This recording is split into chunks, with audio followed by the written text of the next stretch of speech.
दोस्तों शुभ संध्या, good evening. Jitendra tutorials में आपका स्वागत है। आज हम डिस्कस करेंगे जेएसएससी का एक्साइज कांस्टेबल का एग्ज़ाम जो 2018 में हुआ था, उसका क्वेश्चन और आंसर, माने प्रीवियस ईयर क्वेश्चन आंसर पूरा सेम टू सेम आप लोग के साथ बात रखेंगे। पिछले बार और इस बार के सिलेबस में क्या बदलाव है, नहीं बदलाव है, इन सब बातों का डिस्कस करेंगे हम लोग।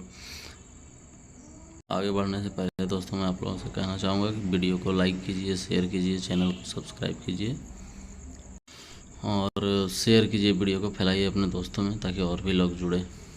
तो ये आप लोगों के सामने मैंने रख दिया, देखिए यह है पेपर 2 आपका हिंदी जिसका था, उसके लिए ये था, ले आया हूँ आप लोगों के लिए। भी हम लोग डिस्कस करेंगे इसको, क्या क्या क्वेश्चन कैसे कैसे आता है। ये परीक्षा देखिए 4 तारीख 8वां महीना 2019 में हुआ था। ये वैकेंसी आया था आपका 2018 में, ठीक है। तो ये क्वेश्चन आप लोगों के सामने है। देखिए पहला प्रश्न है, कौन सा वाक्य सही है। पहला प्रश्न है, कौन सा वाक्य सही है। देखिए ये लिखा हुआ है, हिंदी हमारी राष्ट्रभाषा है, समाज द्वारा अर्जित संपत्ति है, भाषा परिवर्तनशील होती है, सभी सही है।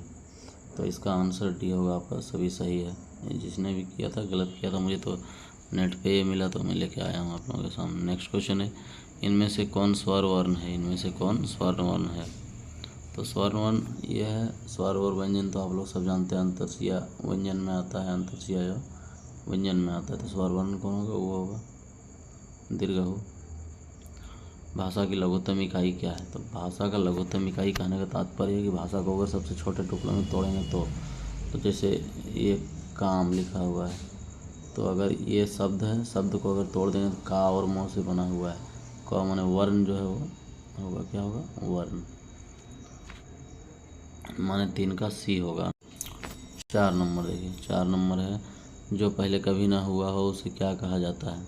जो पहले कभी ना हुआ उसे क्या कहा जाता है। तो ये होगा आपका क्या, अभूतपूर्व होगा भी, जो कभी नहीं हुआ है। पानी का अर्थ जल होता है, तो पानी का अर्थ और क्या होता है, हाथ होता है। ये पानी, जैसे बोलते हैं ना, कबीरदास जी का एक दोहा है, कबीरदास की उल्टी वाणी बरसे कमल भीगे पानी। पानी मीन्स ये हाथ होता है। बिना पानी, हम लोग सरस्वती माता के जयकारा में भी बोलते हैं, तो पानी मीन्स मतलब हाथ होता है, बिना उनके हाथ में है, तो ये हाथ होगा आंसर। जो सब कुछ जानता है उसे क्या कहते हैं। सर्वज्ञ, सभी कुछ जानने वाला। करण कारक का चिन्ह है। करण कारक का चिन्ह क्या है। 7वां नंबर देखिए, तो यह कर्ता ने कर्म को कर्ण से, तो से होगा इसका आंसर। नेक्स्ट है, इनमें से जातिवाचक संज्ञा। जातिवाचक संज्ञा तो ये रांची नहीं होगा, अपनापन भी नहीं होगा, ये दया भी नहीं होगा। ये दोनों लगभग एक जैसा भाववाचक है। रांची व्यक्तिवाचक हो गया किसी का नाम, तो शहर, शहर मतलब बहुत सारा शहरों का एक कम्युनिटी, जाति का ये कर रहा है, तो 4 होगा इसका आंसर। 9, इनमें से मध्य पुरुष कौन शब्द है। मध्य पुरुष, तो मध्य पुरुष बी होगा आप। इनमें से क्रिया कौन है। क्रिया, टहलना क्रिया होगा, ये काम है, टहल रहे हैं। इनमें से विशेषण कौन है। विशेषण, विशेषण कौन है इनमें से, यानी कि 11 नंबर। तो इसमें है धर्म, कागज, बातें, तो ये भी होगा सूखा। विशेषण विशेषता बतला रहा है। नेक्स्ट है आपका, इनमें से परिमाणवाचक विशेषण कौन सा है। परिमाणवाचक, कम, सारा, किलोग्राम, तो ये सभी होगा। सबसे कम मतलब एक परिमाण का बोध हो रहा है, तो सब होगा इसका आंसर। इनमें से कौन वाक्य सही है। सभी सही है, पढ़ के देख लीजिए अच्छा से। नेक्स्ट क्वेश्चन है 40 नंबर देखिए, ज्ञान सागर में कौन समास है। ज्ञान सागर में कौन समास है। तो तत्पुरुष समास है। जब समास हम पढ़ाएंगे तो आप लोग बताएंगे, तत्पुरुष समास होगा। सदाचार का सही संधि विच्छेद क्या होगा। सदाचार का सही संधि विच्छेद 15 नंबर क्या होगा। तो सत जोड़ आचार होगा ये सदाचार।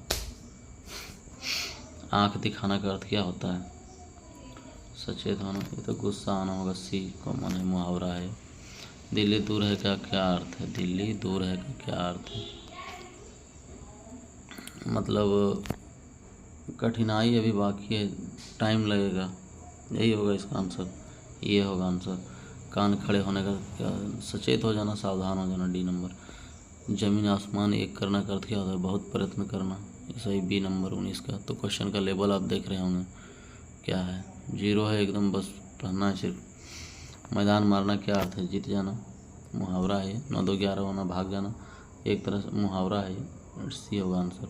ऊँट के मुंह में जीरा का क्या अर्थ है, ज़रूरत से बहुत ज़्यादा कम, डी नंबर इसका आंसर होगा। 23 नंबर देखिए आप।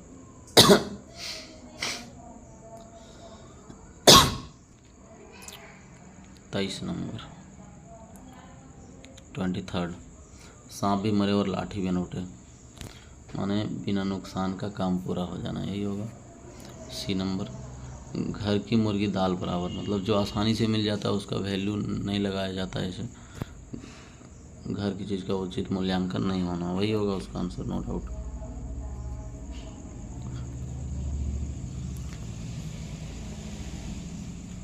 अगला प्रश्न है, कौन वाक्य है, कौन वाक्य है, देखिए कैसा प्रश्न है, कौन वाक्य है। वाक्य तो तीनों है, तीनों, ये डी सही हो जाएगा। 25 हो गया, हम लोग 26 में आते हैं। साना साना हाथ जोड़ी के लेखक कौन है, देखिए आपका सिलेबस में है, साना साना हाथ जोड़ी के लेखक कौन है। तो हम आप लोगों को बताए भी थे कि ऐसे ही क्वेश्चन आता है, हिंदी का करवा ही रहे अभी। मधु कांकरिया, ये क्षितिज का नहीं है, ये कृतिका का है। मधु कांकरिया का जन्म कहाँ हुआ था, मधु कांकरिया का जन्म कहाँ हुआ था, कोलकाता में हुआ था। शिव प्रसाद मिश्र, इसको रुद्र भी बोला है, रूढ़ लिखा हुआ है लेकिन रुद्र होगा। तो ये कृति है बहती गंगा। साना साना हाथ जोड़ी किस राज्य की चर्चा किया गया है, सिक्किम का चर्चा किया गया है। आप लोग जब कहानी पढ़ेंगे तो समझ में आएगा। साना साना हाथ जोड़ी किस प्रकार की रचना है, साना साना हाथ जोड़ी किस प्रकार की रचना है। तो ये आपका यात्रा वृत्तांत है। यात्रा वृत्तांत क्या होता है, जिसमें कहीं यात्रा में आप हैं और उसके विस्तार को आप लिखते हैं, कैसे कैसे क्या हुआ। तो साना साना हाथ जोड़ी रचना किस पुस्तक में संकलित है, 31 नंबर देखिए। तो ये कृतिका भाग 2 में है। गैंगटोक का असली नाम क्या है, गैंगटोक का असली नाम क्या है, तो ये गंतोक, बी नंबर इसका आंसर होगा। यही ठैया झूलनी हैराए हो रामा के लेखक कौन है, यही ठैया 33, इसका आपका डी ये लिखे हैं। 34 देखिए 34, टुन्नू और दुलारी किस कहानी के पात्र हैं, तो यह बी नंबर, ये ठैया झूलनी हैरानी हो रामा। उसके बाद है प्याज और हरी मिर्च के साथ दुलारी की कटोरी में और क्या था, क्या था, चना था। यह टुन्नू और दुलारी पहली बार कहाँ मिले थे, टुन्नू और दुलारी पहली बार कहाँ मिले थे, तो कजली दंगल में। कजली क्या होता है, एक प्रकार का संगीत होता है जिसमें दो के बीच में या उससे अधिक के बीच में मुकाबला किया जाता है गान, तो वो दंगल था, वहीं पे मिला था। टुन्नू कैसा व्यक्ति था, टुन्नू कैसा व्यक्ति था, 37 नंबर। तो ये देशभक्त टाइप का आदमी था, माने टुन्नू जो है वो। अब देखिए 38 नंबर, 38 नंबर है, टुन्नू कहाँ मारा गया था, टुन्नू कहाँ मारा गया था, टाउन हॉल में मर गया था टुन्नू। मैं क्यों लिखता हूँ कि लेखक कौन है, मैं क्यों लिखता हूँ कि लेखक कौन है, तो यह है अज्ञेय जी लिखे हैं, मैं क्यों लिखता हूँ। 40 देखिए, मैं क्यों लिखता हूँ, लेखक किस विषय के विद्यार्थी थे, मैं क्यों लिखता हूँ कि लेखक माने अज्ञेय जी जो है वो किस सब्जेक्ट के विद्यार्थी थे, तो ये साइंस के विद्यार्थी थे, किसके, साइंस के। 41, मैं क्यों लिखता हूँ कि लेखक को कहाँ जाने का अवसर मिला, मैं क्यों लिखता हूँ कहाँ गए थे ये उसके संबंध में है, तो ये जापान इनको जाने का अवसर प्राप्त हुआ, जापान। शिव पूजन रचनावली कितने खंडों में प्रकाशित हुई है, शिव पूजन रचनावली कितने खंडों में प्रकाशित हुई है, ये 42 नंबर, 42 नंबर के विषय में हम बोल रहे हैं। तो ये आपका 4 खंडों में प्रकाशित हुआ, कितने खंडों में, 4 खंडों में। कमलेश्वर के पुरस्कार से सम्मानित है। कमलेश्वर जो लेखक हैं वो उनको क्या पुरस्कार मिला था? तो ये भी मिला था, साहित्य अकादमी भी, पद्म भूषण भी, इसलिए ये भी दोनों होगा। अज्ञेय का पूरा नाम क्या था?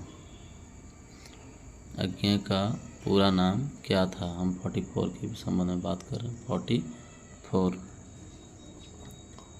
तो ये सच्चिदानंद हीरानंद वात्सायन अज्ञेय वो ऐसे ही लगाते थे। हिरोशिमा कहाँ है? तो ये जापान में है, जहाँ पे परमाणु बम अमेरिका ने गिराया था। एक हिरोशिमा में था, एक नागासाकी में। हिरोशिमा में जो गिरा था वो फैटमैन था, नागासाकी वाला लिटिल बॉय। उसके बाद हिंदी आसानी से क्या की जा सकती है? हिंदी को आसानी से क्या किया जा सकता है, ऐसा क्वेश्चन है। तो ये सब कुछ आसानी से बोला जा सकता है, लिखा जा सकता है, सब कुछ किया जा सकता है आसानी से। हम लोग 46 नंबर 46 देख रहे हैं। 46 तो इसका क्या आंसर होगा? ये तीनों होगा, तीनों सही। इनमें से कौन सही है? इनमें से कौन सही है? ये आपको हम बोल रहे हैं 47 नंबर। देखिए मार्क कर देता हूँ 47। इनमें से कौन सही है? तो ये कुमुदनी सही है। इनमें से गंगा का पर्यायवाची शब्द नहीं है। गंगा का पर्यायवाची शब्द नहीं है। तो सरस्वती नहीं है। सरस्वती एक अलग नदी है, तो इसलिए सरस्वती नहीं है। इनमें से सही शब्द कौन है? सही शब्द कौन है? ये जो लिखा हुआ है इनमें से सही शब्द कौन है? तो सिर्फ ये सांसारिक जो है ये सही शब्द है, बाकी ये भी गलत है, ये भी गलत है, ये तो खैर गलत है।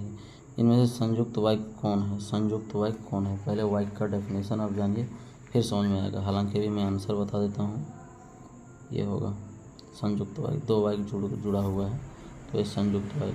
संयुक्ता कौन सा है इसमें? और से जुड़ा हुआ है, डबल वाक्य, तो संयुक्त वाक्य है। 50 नंबर आपका हो गया। 50 नंबर। वीडियो थोड़ा सा लंबा होगा तो घबराना नहीं है, उतना 100 क्वेश्चन डिस्कस करना तुरंत तो नहीं होगा। 51 नंबर, लखनवी अंदाज के लेखक कौन है? लेखक को नवाब के बारे में क्या अनुभव हुआ? जो लेखक हैं वो लखनवी अंदाज, क्या उनको अनुभव हुआ जो उन्होंने ऐसा लिखा? तो क्या होगा कि वो बातचीत करने के लिए उत्सुक नहीं है। सर्वेश दयाल का जन्म कहाँ हुआ था? सर्वेश दयाल जो सक्सेना थे उनका जन्म कहाँ हुआ था? तो उत्तर प्रदेश में। मनु भंडारी का जन्म कब हुआ था? मनु भंडारी जी का जन्म कब हुआ था? 1931 में। एक कहानी यह भी के लेखक कौन है? एक कहानी यह भी, तो ये मनु भंडारी हैं। ये मनु भंडारी माने सी इसका आंसर होगा। उसके बाद है मनु भंडारी जी का जन्म कहाँ हुआ था? मनु भंडारी जी का जन्म कहाँ हुआ था? मंदसौर में। महावीर प्रसाद द्विवेदी का जन्म कब हुआ था? 1864 में। मासिक पत्रिका सरस्वती के संपादक कौन थे? तो कौन थे? महावीर प्रसाद द्विवेदी। यतीन्द्र मिश्र का जन्म कहाँ हुआ था? यतीन्द्र मिश्र जो हैं इनका जन्म कहाँ हुआ था? हम बात कर रहे हैं 58 का, तो इनका जन्म हुआ था अयोध्या में। संस्कृति निबंध के लेखक कौन है? संस्कृति निबंध जो उनका लेखक कौन है? भदंत आनंद कौशल्यायन। नौबत खाने में इबादत के लेखक कौन है? नौबत खाने की इबादत जो है पैराग्राफ दिया हुआ, उसके लेखक कौन है? तो होगा यतीन्द्र मिश्र होगा। ये 60 नंबर। 60 नंबर हो गया। 61 देखिए, 61 में है कि कृतिका भाग 2 में कितनी रचनाएं संकलित है? कृतिका भाग 2 में कितनी रचनाएं संकलित है? तो ये 5 होगा आंसर, 5। कृतिका भाग 2 की सभी रचनाएं विशिष्ट है। कथ्य में, शिल्प में, प्रस्तुति में। तो इसका आंसर क्या होगा? इसका आंसर जो होगा ये डी होगा सभी। माता का अंचल के लेखक कौन है? माता का अंचल के लेखक कौन है? शिवपूजन सहाय। तो 63 आपका हो गया। देखते हैं 64 देखिए, माता का अंचल किस उपन्यास का अंश है? माता का अंचल जो है किस उपन्यास का अंश है? देहाती दुनिया। शिवपूजन सहाय का जन्म कहाँ हुआ था? शिवपूजन सहाय का जन्म कहाँ हुआ था? तो हुआ था भोजपुर बिहार में, है ना। उसके बाद है आपका माता के आंचल के लेखक अपनी माँ को क्या कहकर पुकारते थे?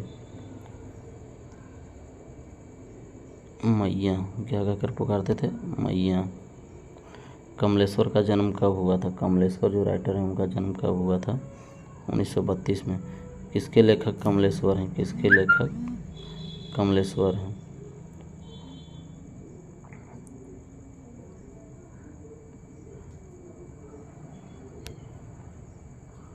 जॉर्ज पंचम का नाक, ये इसका लेखक।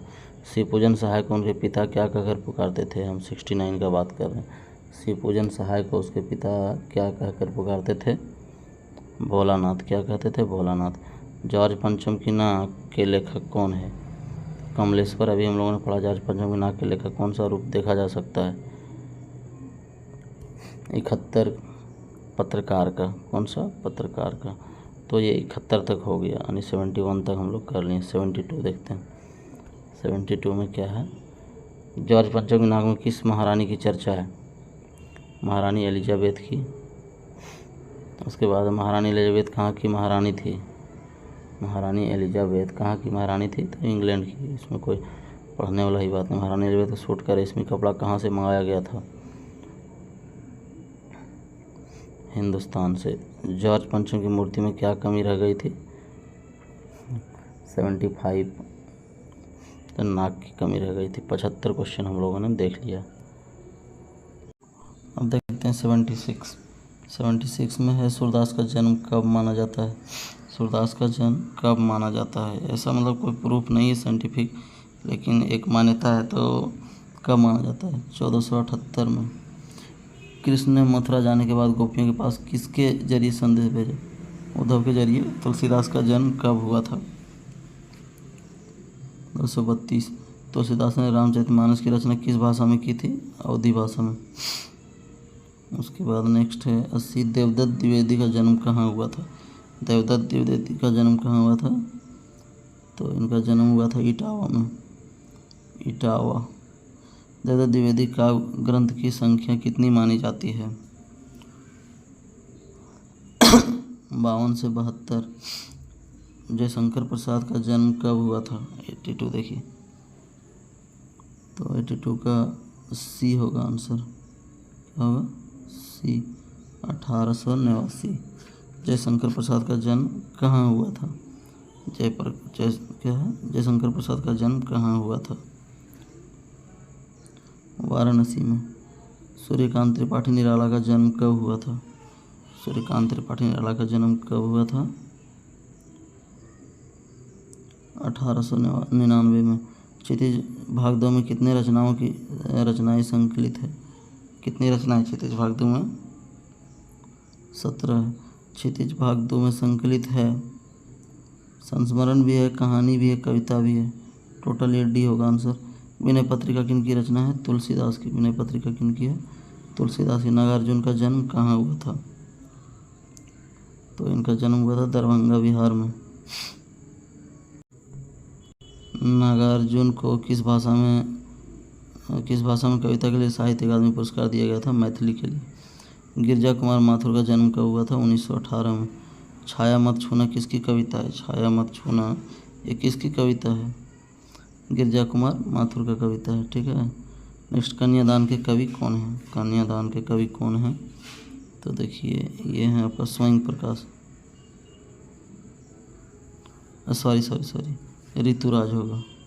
हम ये चले गए, ऋतुराज होगा। कन्यादान के कवि कौन हैं? ऋतुराज।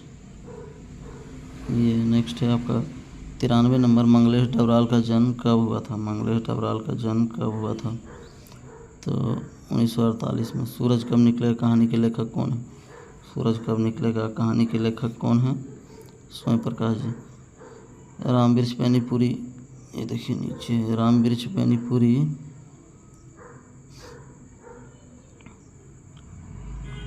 का संपूर्ण साहित्य का नाम क्या है? बेनीपुरी रचनावली। डी नंबर होगा 95 का। आगे, चिता के फूल कहानी लेखक कौन है?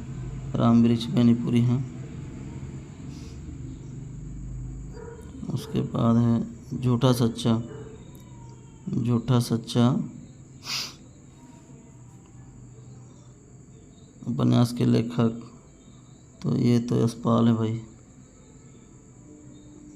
रामवृक्ष बेनीपुरी की रचनाएं कितने वर्ष की अवस्था में पत्रिका में छपने लगी थी? तो ये आपका 15 वर्ष में। बाल गोविंद भगत के लेखक कौन है? बाल गोविंद भगत के लेखक कौन है? तो यह है रामवृक्ष बेनीपुरी। कौन है? रामवृक्ष बेनीपुरी, ये है बाल गोविंद भगत के लेखक। यशपाल का जन्म कहाँ हुआ था? आखिरी प्रश्न। तो यशपाल जी का जन्म कहाँ हुआ था? पंजाब में हुआ था।